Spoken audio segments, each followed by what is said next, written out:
Je, umewahi kusikia habari za maajabu za jiwe la Ntulia na kile kinachoaminika kuwa sehemu ya maajabu ya jiwe hilo? Ni jiwe linalobeba hadithi adhimu ya kijiji cha Ntulia wilayani Misungwi mkoani Mwanza. Ni jiwe lenye historia na maajabu ya kutisha na kufurahisha linalopatikana ndani ya himaya ya mganga mashuhuri wa jadi, yaani Nyumbani Shilinde, mwenye historia ya ajabu katika tiba asili za kabila la Wasukuma na ambaye alibatizwa jina la Mungu wa Pili. TriGen Media imesafiri hadi kijijini hapo na kudadisi kwa kina kuhusiana na jiwe hilo, na hapa fuatana nasi. Eneo hili jina lake inaitwa Ntulia. Jiwe hili ambalo mnaliona hivi mtazamaji, inaitwa Ntulia. Na Ntulia mwenyewe waliteua wanakijiji kama kikawa kijiji cha Ntulia kupitia kwenye jiwe hili la Ntulia. Ni katika jiwe hili wenyeji wanaamini kuwa ndoa imara ziliimarishwa hapa ama hata kuzaliwa hapa. Vijana wa kike na wa kiume walipanda hapa juu ya jiwe kabla ya kuingia katika ndoa rasmi. Anataka kuolewa msichana au mvulana anataka kuoa, wale walikuwa wanakuja hapa, wanakuja na mtama, mahindi. Akifika hapa wanaanza kusaga wanawake. Sasa akija mvulana, akifika hapo anaangalia kwamba nani ameshasaga vizuri, naona unga laini, anaangalia. Akimpenda anamshika mkono, aliyomchagua kwamba huyu ndio namchagua, nitamuoa, anamshika mkono. Hiyo ilikuwa hivyo kazi hii ya Ntulia. Juu ya jiwe hili zipo alama na masalia ya makazi ya mganga huyo Mungu wa Pili. Hii ni sehemu yake aliyoitumia kwa mapumziko baada ya kazi zake za kutibu watu.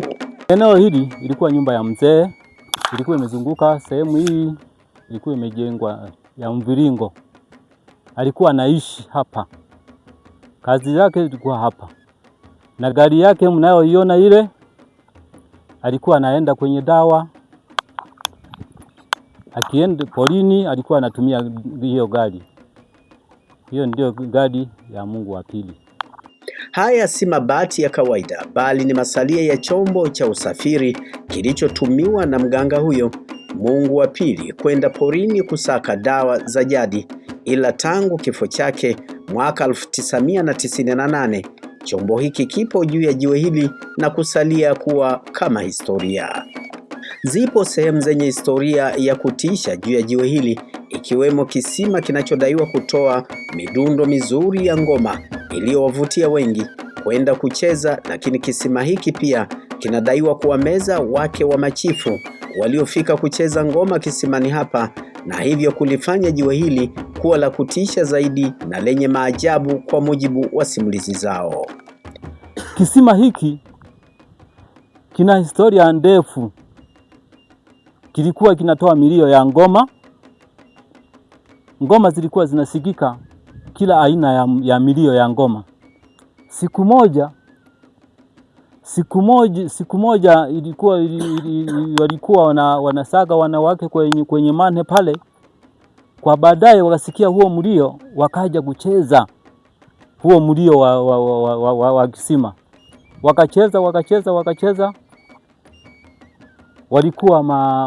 Walikuwa nani wake wa machifu.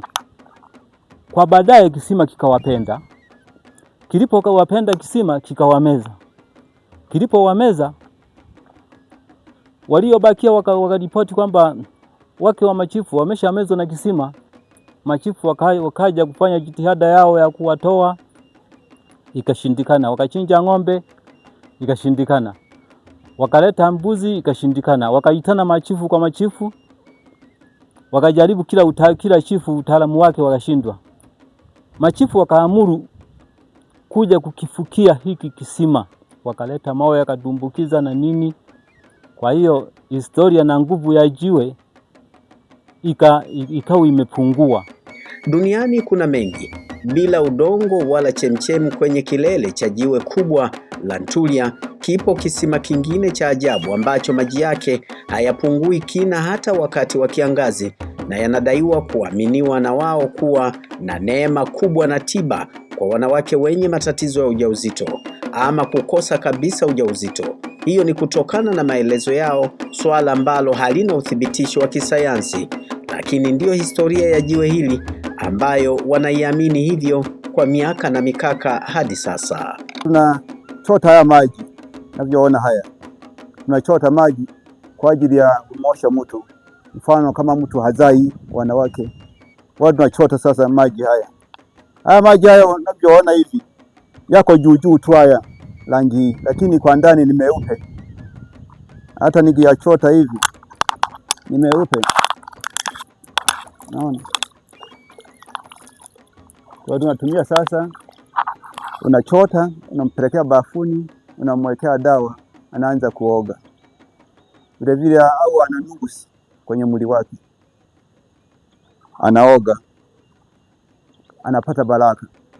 Huu si mchezo wa kujifurahisha kuteleza juu ya jiwe, bali ni ibada na tiba asilia ilivyofanyika na ambavyo imekuwa ikifanyika hadi leo.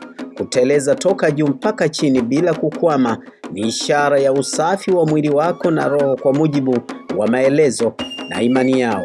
Lakini kabla ya kuteleza kwenye jiwe, sharti usinga mweusi ukiwa kwenye kifimbo chake uachiwe njia na kuweza kuachiwa uteleze hadi chini, ndipo watu wengine waruhusiwe kuteleza kwa kile wanachodai kwamba ni kusafisha njia. Sehemu hii ni sehemu ya utelezi ambao walikuwa wanakuja kuangalia nyota ya mtu.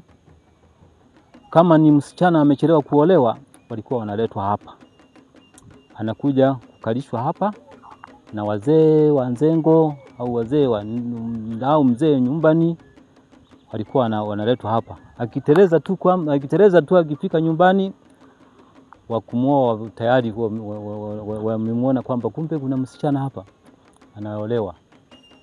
Mwanaume akichelewa kuolewa, anapoenda kutafuta mchumba na kataliwa, analetwa hapa. Namna hiyo, mtazamaji, hapa tuko kwenye jiwe ambalo ni maalum kwa Mungu wa pili.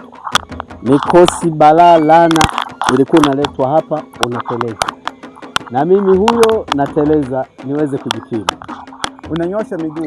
Tanzania ina mengi ya kusimulia na kujifunza kihistoria, kiutamaduni na kiimani kutokana na utajiri wa tamaduni mbalimbali ambazo kila moja ina mambo yake yanayoaminiwa na kabila husika.